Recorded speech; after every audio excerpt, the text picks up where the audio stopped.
평생 착하게 사셨죠? 남 먼저 배려하고 부탁 못 거절하고 늘 양보하며 사셨을 겁니다.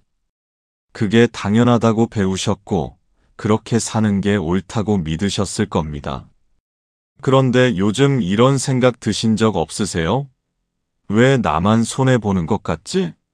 자녀한테 목돈 빌려줬는데 언제 갚을지 말도 없고 손주 봐달라면 당연한 듯 맡기고 고맙단 말도 없고 친구들은 내가 먼저 연락해야 겨우 만나주고 내 얘기는 들어주지도 않고 착하게 살라고 했는데 왜 나는 점점 외롭고 힘들까요?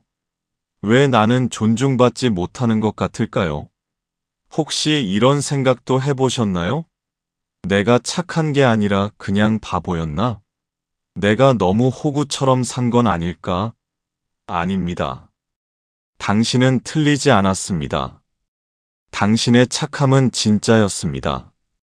다만 우리가 배운 착함이 완전한 착함이 아니었을 뿐입니다. 반쪽짜리 착함이었던 거죠. 여러분, 2500년 전 공자님도 이미 알고 계셨습니다. 가짜 착함과 진짜 착함의 차이를요. 공자님은 수신제같이 국평천하라고 하셨습니다. 들어보셨죠? 그런데 우리는 이 말의 진짜 뜻을 몰랐습니다. 수신, 즉 나를 먼저 바로 세우라는 말입니다. 나를 먼저 돌보라는 겁니다. 그런데 우리는 어땠습니까? 평생 남만 돌보며 살았습니다. 나는 뒷전이었습니다. 오늘 평생 착하게 살았지만 몰랐던 세 가지를 말씀드리겠습니다.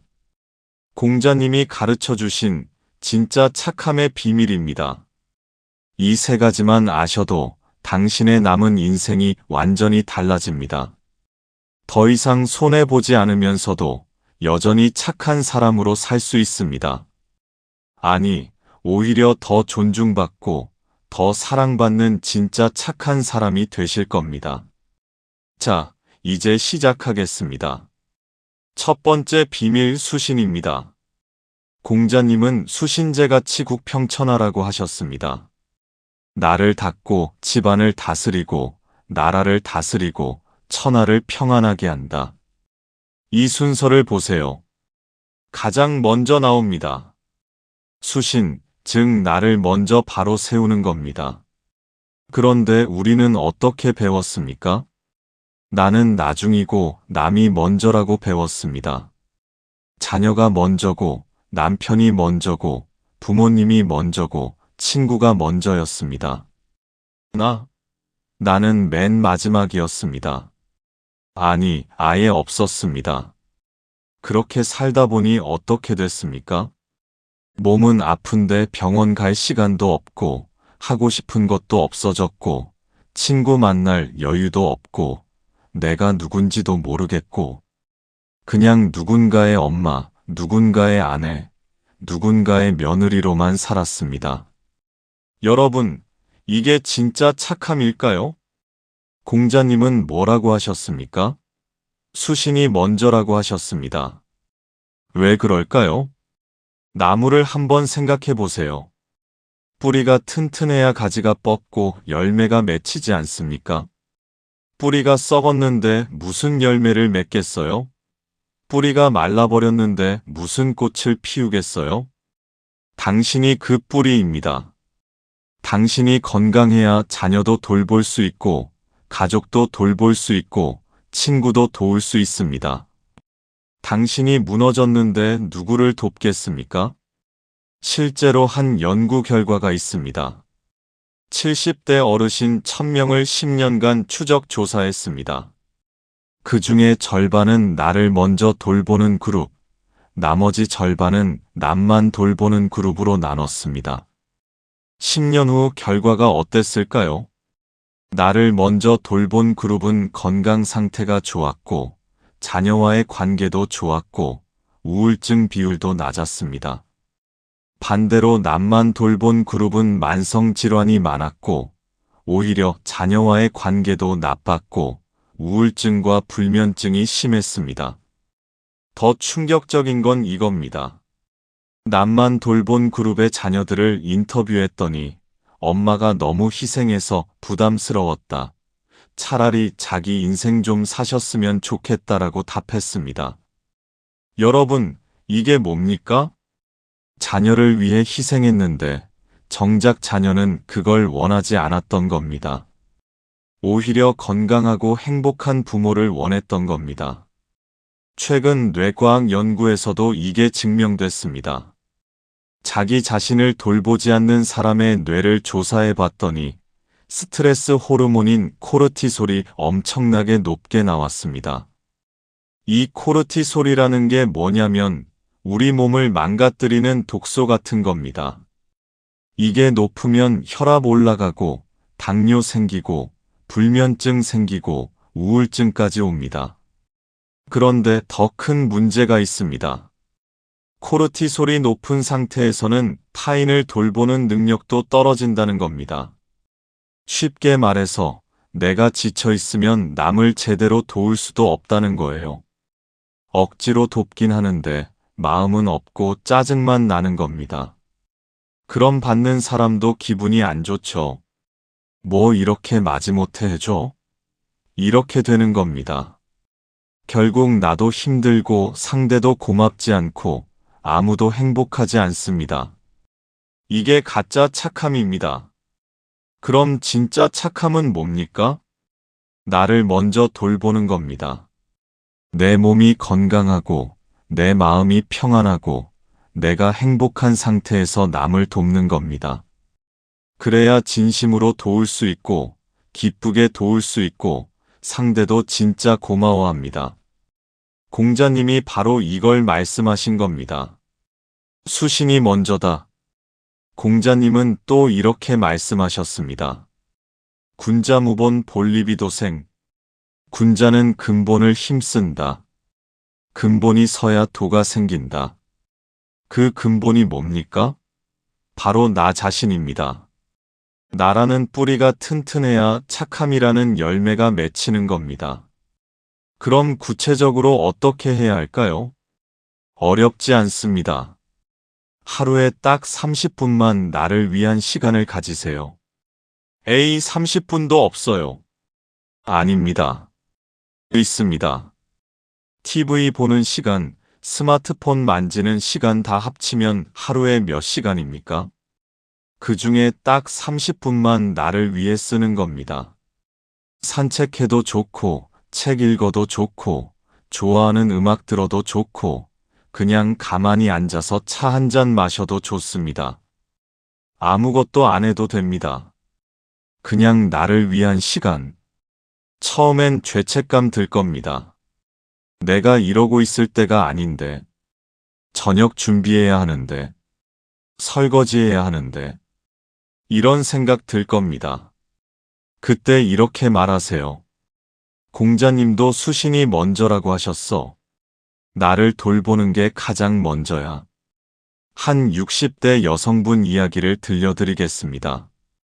평생 자녀 뒷바라지하고 남편 내조하고 손주까지 키우시면서 단 한 번도 자기 시간을 가져본 적이 없으셨대요. 그러다가 어느 날 몸이 너무 안 좋아서 병원에 갔더니 의사 선생님이 이렇게 말했답니다. 어머니, 이러시다간 큰일 납니다. 하루 30분이라도 쉬세요. 그분이 처음으로 결심했대요. 매일 아침 30분씩 동네 공원을 산책하기로. 처음엔 죄책감이 엄청났답니다. 손주 아침밥도 차려줘야 하는데, 며느리 출근 도와줘야 하는데, 이러면서요. 그런데 딱 일주일만 하고 나니까 몸이 가벼워지더랍니다. 한 달 하고 나니까 잠도 잘 오고, 소화도 잘 되고, 웃음도 늘었답니다. 더 놀라운 건 가족들 반응이었습니다. 며느리가 먼저 말했답니다. 어머니, 요즘 표정이 너무 좋으세요. 계속 산책하세요. 손주도 할머니 요즘 안 무서워요. 그랬답니다. 그분이 깨달았답니다. 아, 내가 지쳐 있을 때는 가족들한테도 짜증만 냈구나. 내가 행복해야 가족도 행복하구나. 여러분, 이게 수신입니다. 매일 30분씩 한 달만 해보세요. 놀라운 변화가 일어납니다. 첫째, 몸이 가벼워집니다. 잠도 잘 오고 소화도 잘 되고 아프던 곳도 나아집니다. 둘째, 마음이 편해집니다. 짜증이 줄고 웃음이 늘고 마음에 여유가 생깁니다. 셋째, 관계가 좋아집니다. 여러분, 이게 신기한 겁니다. 내가 나를 돌보기 시작하니까 오히려 사람들이 나를 더 존중하기 시작합니다. 왜 그럴까요? 사람들은 본능적으로 압니다. 자기 자신도 소중히 여기지 않는 사람은 함부로 대해도 된다는 걸 본능적으로 아는 겁니다. 반대로 자기를 소중히 여기는 사람은 함부로 못 대합니다. 그래서 공자님이 수신을 가장 먼저 말씀하신 겁니다. 나를 바로 세우는 것, 이게 모든 착함의 시작입니다. 여러분, 평생 남을 위해 사셨습니다. 이제는 나를 위해 살 차례입니다. 그게 이기적인 게 아닙니다. 그게 진짜 착함입니다. 공자님이 2500년 전에 이미 말씀하셨습니다. 수신, 나를 먼저 돌봐라. 이제 두 번째 비밀로 넘어가겠습니다. 두 번째 비밀, 중용입니다. 공자님이 평생 강조하신 게 바로 이 중용입니다. 중용이 뭡니까? 한쪽으로 치우치지 않는 겁니다. 과하지도 않고 모자라지도 않은 딱 적절한 상태입니다. 공자님은 이렇게 말씀하셨습니다. 과유불급. 지나침은 모자람만 못하다. 너무 많이 베푸는 것도 아예 안 베푸는 것만큼 나쁘다는 겁니다. 여러분, 이 말 들으면 어떤 생각 드세요? 너무 베풀면 안 된다고. 그럼 착한 게 아니잖아. 아닙니다. 오히려 그 반대입니다. 너무 많이 베풀면 그건 착한 게 아니라 병이 되는 겁니다. 내 것을 다 주고 나까지 무너지면 그건 덕이 아니라 어리석음입니다. 실제로 이런 분들 많이 보셨을 겁니다. 자녀한테 전 재산 다 주고 나중에 요양원에서 외롭게 지내시는 분. 친구 보증 서줬다가 집까지 날린 분. 며느리 도와준다고 손주 키우느라 정작 본인은 병원도 못 가시는 분. 이분들이 착하지 않아서 그런 걸까요? 아닙니다. 너무 착해서 문제가 된 겁니다. 공자님은 이미 2500년 전에 이걸 아셨습니다. 중용을 지켜라. 적절함을 지켜라. 자녀를 돕되 내 노후 자금은 남겨둬라. 친구를 돕되 내 가족이 무너질 만큼은 돕지 마라. 손주를 돌봐주되 내 건강을 해칠 만큼은 돌보지 마라. 이게 중용입니다. 뇌과학에서도 이게 증명됐습니다. 과도하게 베푸는 사람의 뇌를 스캔해 봤더니 편도체라는 부분이 비정상적으로 활성화돼 있었습니다. 편도체가 뭐냐? 불안과 두려움을 담당하는 부분입니다. 쉽게 말해서 과도하게 베푸는 사람들은 늘 불안한 겁니다. 내가 이걸 안 해주면 미움받을까봐, 내가 거절하면 버림받을까봐, 내가 안 도와주면 나쁜 사람 될까봐. 이 두려움 때문에 계속 베푸는 겁니다. 이건 진짜 착함이 아닙니다. 두려움에서 나온 행동입니다. 진짜 착함은 뭡니까? 두려움이 아니라 사랑에서 나오는 겁니다. 내가 여유가 있으니까 도와주는 거야. 내가 행복하니까 나눠주는 거야. 이게 진짜 착함입니다. 그런데 중용을 지키지 않고 과하게 베풀면 어떻게 될까요? 결국 내가 무너집니다. 그럼 더 이상 아무도 도울 수 없게 됩니다. 비행기 타면 안전수칙 방송 나오죠? 산소 마스크가 떨어지면 본인이 먼저 착용하고 그 다음에 옆 사람을 도와주세요. 왜 그럴까요? 내가 먼저 숨 쉬어야 남도 도울 수 있기 때문입니다. 내가 숨도 못 쉬는데 남을 어떻게 도와요? 공자님의 중용이 바로 이겁니다. 나도 살고 남도 살리는 균형입니다. 한 70대 남성분 이야기입니다. 평생 성실하게 일하시고 모은 돈이 한 3억 정도 되셨답니다.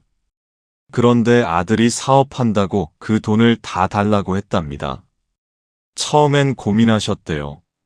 내 노후 자금인데. 하지만 아들이 아버지, 저 믿어주세요. 성공하면 몇 배로 드릴게요라고 하니까 그냥 다 주셨답니다. 결과가 어땠을까요? 사업은 망했고 아들은 연락도 안 되고 그분은 80이 넘어서 경비 일을 하고 계십니다. 여러분, 이분이 나쁜 아버지입니까? 아닙니다. 너무 착한 아버지였던 겁니다. 만약 중용을 아셨다면 어땠을까요? 아들아, 아버지가 1억은 도와줄게.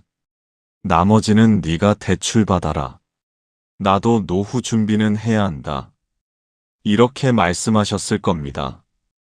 그럼 아들도 더 신중하게 사업했을 거고 아버지도 노후가 편안했을 겁니다.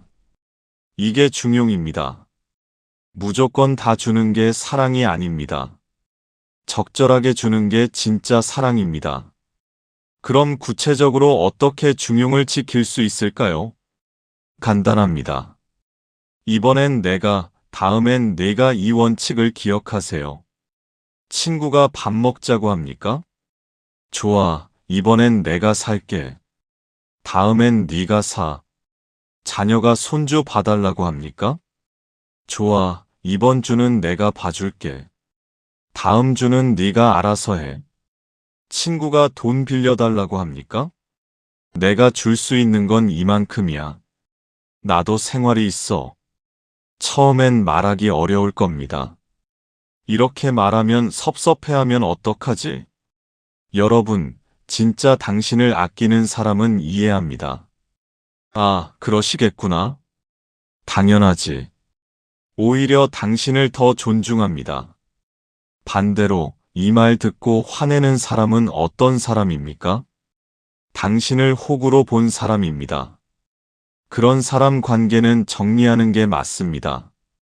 공자님은 또 이렇게 말씀하셨습니다. 군자는 화이부동하고 소인은 동의불허한다. 군자는 조화롭되 물이 짙지 않고 소인은 물이 짙되 조화롭지 못하다. 무슨 뜻일까요? 진짜 좋은 관계는 각자가 독립적이면서도 서로 존중하는 관계라는 겁니다. 내가 무조건 맞춰주고 내가 무조건 희생하는 건 조화가 아닙니다. 그건 의존이고 불균형입니다. 진짜 좋은 관계는 이겁니다. 나도 내 삶이 있고 너도 내 삶이 있어. 서로 존중하면서 도와주는 거지. 이게 중용입니다. 한 연구 결과가 있습니다. 60대 이상 어르신들 중에서 중용을 지키며 사는 그룹과 과하게 베푸는 그룹을 비교했습니다. 중용을 지키는 그룹은 자녀와의 관계 만족도가 80%가 넘었습니다. 과하게 베푸는 그룹은 겨우 40%였습니다. 왜 그럴까요? 과하게 베푸니까 자녀들이 당연하게 여기고 오히려 부담스러워하고 존중하지 않게 되는 겁니다. 반대로 적절하게 베푸니까 자녀들이 고마워하고 부모를 더 존중하게 되는 겁니다. 여러분, 지금부터라도 늦지 않았습니다. 중용을 실천하세요. 자녀한테 용돈 주시겠어요? 전 재산 주지 마시고 적절하게 주세요. 친구 도와주시겠어요? 내가 무너질 만큼 돕지 마시고 내 여유 안에서 도우세요. 손주 봐주시겠어요? 내 건강 해칠 만큼 보지 마시고 일주일에 한두 번만 보세요. 이게 이기적인 게 아닙니다. 이게 지혜롭고 현명한 겁니다. 이게 나도 살고 남도 살리는 진짜 착함입니다. 공자님이 평생 강조하신 중용, 바로 이겁니다. 과하지도 모자라지도 않은 균형. 여러분, 이제 세 번째 비밀을 말씀드리겠습니다. 세 번째 비밀, 직입니다. 직이 뭡니까? 곧다는 뜻입니다. 정직하다, 솔직하다는 뜻입니다. 공자님은 즉 솔직함을 엄청나게 중요하게 여기셨습니다. 공자님의 제자 중에 자로라는 사람이 있었습니다. 공자님이 자로를 가장 아꼈던 이유가 뭔지 아십니까? 자로가 똑똑해서? 아닙니다. 자로가 즉 솔직했기 때문입니다. 자로는 생각한 걸 숨기지 않고 바로 말했습니다. 선생님, 그건 제 생각과 다릅니다. 선생님, 전 그게 이해가 안 됩니다. 공자님은 이런 자로를 사랑하셨습니다. 왜 그럴까요? 진짜 착함은 솔직함에서 시작되기 때문입니다. 여러분, 우리는 뭐라고 배웠습니까? 속마음 드러내지 마라. 참아라. 웃으면서 넘어가라. 싫어도 괜찮아요 하고, 힘들어도 괜찮아요 하고, 화나도 괜찮아요 했습니다. 이게 착한 거라고 배웠습니다. 하지만 공자님은 뭐라고 하셨습니까? 그건 칙이 아니다. 그건 곧지 않다. 그건 거짓이다. 여러분 생각해 보세요. 싫은데 좋다고 하는 게 착한 겁니까? 힘든데 괜찮다고 하는 게 착한 겁니까? 아닙니다. 그건 거짓말입니다. 공자님은 이렇게 말씀하셨습니다. 기소불용 물시어인. 내가 원하지 않는 것을 남에게 베풀지 마라. 이 말의 진짜 뜻이 뭔지 아십니까? 내가 뭘 원하고 뭘 원하지 않는지 먼저 알아야 한다는 겁니다. 내 마음을 먼저 솔직하게 들여다봐야 한다는 겁니다. 내가 싫은 게 뭔지도 모르고 내가 좋은 게 뭔지도 모르면서 어떻게 남을 제대로 배려하겠습니까? 뇌과학에서도 이게 증명됐습니다. 솔직하지 못한 사람, 즉 자기 감정을 억누르는 사람의 뇌를 조사해 봤더니 전전두엽 피질이 과부하 상태였습니다. 전전두엽 피질이 뭐냐? 우리가 생각하고 판단하는 부분입니다. 감정을 억누르려면 뇌가 엄청난 에너지를 쓰는 겁니다. 화나지만 참아야 해, 슬프지만 숨겨야 해, 싫지만 웃어야 해.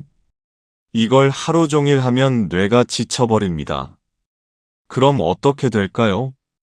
밤에 잠을 못 자고 두통이 생기고 소화가 안 되고 우울해집니다. 그리고 결국엔 폭발합니다. 어느 날 갑자기 나 이제 못 참겠어 하면서 폭발하는 겁니다. 그럼 주변 사람들이 놀랍니다. 어머, 그렇게 착하시던 분이 왜 저래? 여러분, 그게 바로 가짜 착함의 끝입니다. 진짜 착함은 처음부터 솔직한 겁니다.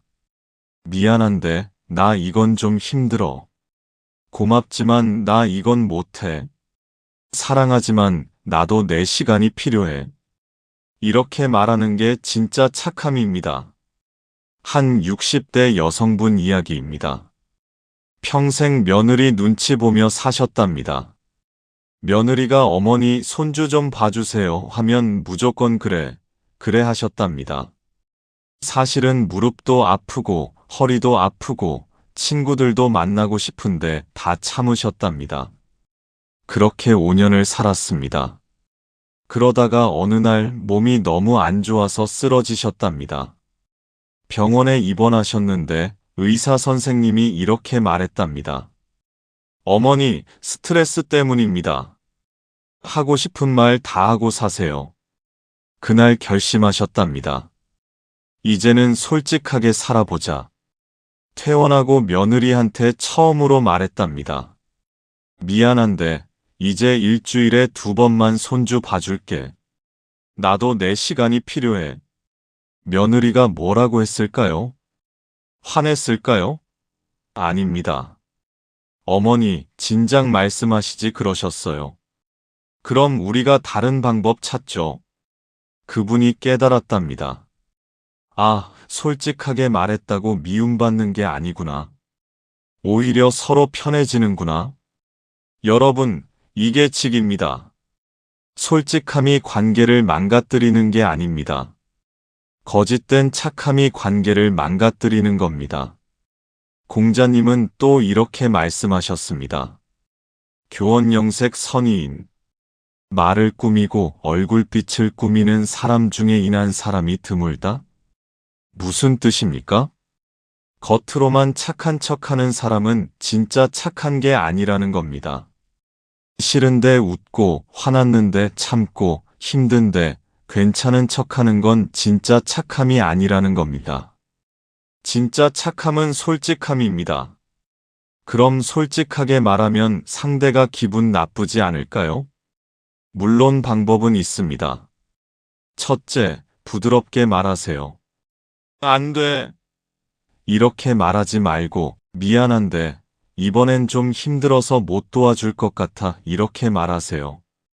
둘째, 이유를 간단히 말하세요. 나도 내 일정이 있어서, 나도 좀 쉬고 싶어서, 나도 건강이 안 좋아서. 셋째, 대안을 제시하세요. 이번엔 못 도와주지만 다음엔 내가 도와줄게. 오늘은 못 만나지만 다음 주에 만나자. 이렇게 말하면 상대도 이해합니다. 그리고 오히려 당신을 더 존중합니다. 한 연구 결과가 있습니다. 솔직하게 거절하는 사람과 거짓으로 수락하는 사람 중에 누가 더 신뢰받을까요? 놀랍게도 솔직하게 거절하는 사람이 더 신뢰받았습니다. 왜 그럴까요? 사람들은 본능적으로 압니다. 진짜와 가짜를 구분하는 본능이 있습니다.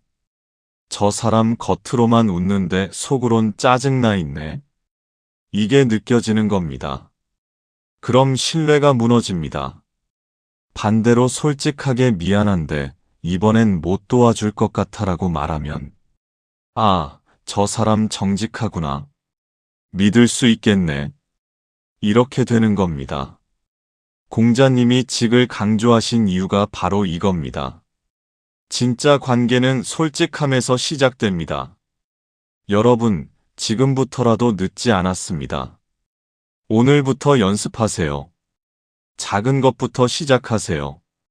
친구가 밥 먹으러 갈래? 했는데 피곤하시다고요? 미안, 오늘은 좀 피곤해서 다음에 만나자. 이렇게 말해보세요. 자녀가 엄마, 이것 좀 해줘 했는데 바쁘시다고요? 미안한데 엄마 지금 좀 바빠. 네가 해볼래? 이렇게 말해보세요. 처음엔 어색할 겁니다. 내가 이런 말을 해도 되나? 이런 생각 들 겁니다. 하지만 해보세요. 놀라운 일이 일어납니다. 세상이 무너지지 않습니다. 사람들이 떠나지 않습니다. 오히려 관계가 더 건강해집니다. 왜냐하면 서로가 솔직해지니까 진짜 관계가 되는 겁니다. 공자님의 세 번째 가르침, 즉, 솔직함도 착함이다. 아니, 솔직함이야말로 진짜 착함이다. 여러분, 평생 거짓된 착함으로 사셨다면 이제 그만하세요. 진짜 착함으로 사세요. 솔직하게 사세요. 그게 당신을 살리고, 관계를 살리고, 모두를 살립니다. 이제 마지막으로 이 세 가지를 어떻게 실천할지 정리해 드리겠습니다. 자, 지금까지 공자님이 가르쳐 주신 진짜 착함의 세 가지 비밀을 말씀드렸습니다. 정리해 볼까요? 첫 번째, 수신. 나를 먼저 돌봐라. 두 번째, 중용. 균형 잡힌 착함을 실천하라. 세 번째, 직. 솔직함도 착함이다. 여러분, 이 세 가지만 기억하세요. 그럼 평생 착하게 사셨던 당신이 이제 진짜 착한 사람이 됩니다. 더 이상 손해보지 않으면서도 여전히 착한 사람으로 살 수 있습니다. 아니, 오히려 더 존중받고 더 사랑받는 진짜 착한 사람이 되실 겁니다. 그럼 구체적으로 어떻게 시작할까요? 오늘부터 딱 하나만 하세요. 너무 많이 하려고 하지 마세요. 그것도 중용이 아닙니다. 하나씩 천천히 시작하세요. 오늘은 수신을 실천해 보세요. 하루 30분 나만의 시간을 가지세요. 산책해도 좋고, 음악 들어도 좋고, 그냥 가만히 앉아 있어도 좋습니다. 나를 돌보는 것이 가장 먼저다, 이 말을 기억하세요. 일주일 후에는 중용을 실천해 보세요. 자녀가 뭔가 부탁하면 이렇게 말해 보세요. 이번엔 엄마가 도와줄게. 다음엔 네가 알아서 해봐. 친구가 밥 사달라고 하면 이렇게 말해 보세요. 좋아, 이번엔 내가 살게. 다음엔 네가 사. 이것도 못하겠다 싶으면 그냥 이렇게만 말하세요. 미안한데 이번엔 좀 힘들어. 한 달 후에는 직을 실천해 보세요. 싫은 건 싫다고, 힘든 건 힘들다고, 피곤한 건 피곤하다고 솔직하게 말해 보세요. 미안한데 나 오늘은 좀 쉬고 싶어. 이 한마디면 충분합니다. 처음엔 어색하고 죄책감 들고 불안할 겁니다. 이러다가 미움받으면 어떡하지? 이러다가 외로워지면 어떡하지? 이런 생각 들 겁니다. 하지만 해보세요. 한 달만 해보세요. 놀라운 변화가 일어납니다. 첫째, 몸이 가벼워집니다. 스트레스가 줄고 잠이 잘 오고 웃음이 늘어납니다. 둘째, 관계가 좋아집니다. 진짜 당신을 아끼는 사람들은 오히려 당신을 더 존중하기 시작합니다. 아, 저분도 자기 인생이 있구나. 함부로 하면 안 되겠구나. 셋째, 자기 존중감이 높아집니다. 나는 진짜 착한 사람이구나. 나는 나를 소중히 여길 줄 아는 사람이구나. 이런 확신이 생깁니다. 여러분, 평생 착하게 사셨습니다. 그건 틀린 게 아닙니다. 당신의 착함은 진짜였습니다. 다만 방법을 몰랐을 뿐입니다.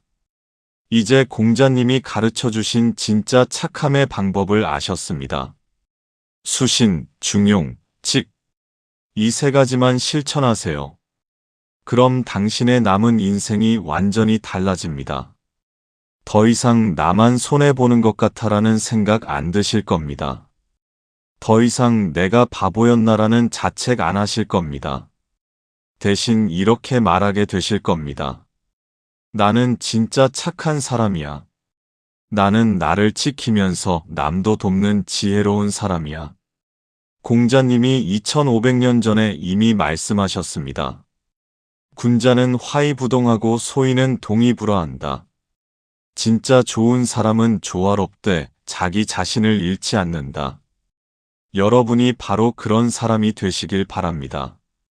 착하되 나를 잃지 않는 사람, 베풀되 균형을 지키는 사람, 솔직하되 따뜻한 사람. 이게 진짜 착함입니다. 이게 공자님이 가르쳐 주신 삶의 지혜입니다. 여러분, 평생 고생 많이 하셨습니다. 이제는 나를 위해 살 차례입니다. 그게 이기적인 게 아닙니다. 그게 진짜 착함입니다. 오늘부터 시작하세요. 하루 30분, 나만의 시간부터 시작하세요. 당신은 그럴 자격이 있습니다. 당신은 충분히 착하게 살아오셨습니다. 이제는 당신이 행복할 차례입니다. 공자님의 세 가지 가르침과 함께 진짜 착함으로 사시길 바랍니다. 수신, 중용, 직. 이 세 가지를 기억하세요.